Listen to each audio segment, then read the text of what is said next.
Oo, kana magong number coding rajuman kagin.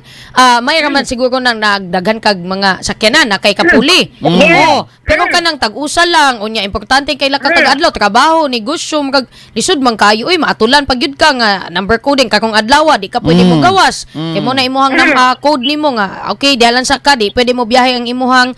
sakyanan. Mo to sakto to rajumandong nga sutaon sa ginilaon sa tong mga kanang ingana ba nga mga problema. Unsay gyud problema kay niagi ko sa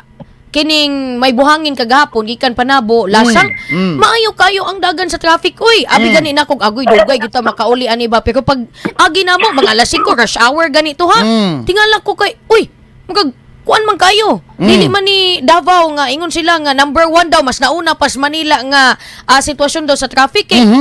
diretso lang gid may rajuman kagi so naa siguro mga areas lang during rush hour pero ingon nga kanang normal days or kanang normal hours nga kuan okay man ang dagan sa traffic ko ambot kung unsa inyo ang personal experience pero kato ako ang nasinatian kagahapon ako gahapon gahatod ko og kanana ang ato ang gitabangan gikan buhangin padung ko diri sa may Ikulan pagbalik nako haskang trapika diri sa may Bolton Bridge halahos na diri sa may Boulevard pasulod sa syudad sa Davao alas 11 to sa hapon perting trapika sus Ginoo ko na ko mao naman siguro ni ning lugaran ning nasurbi sa Tumtum mo lang kinahanglan na mag-number ko trapika oy.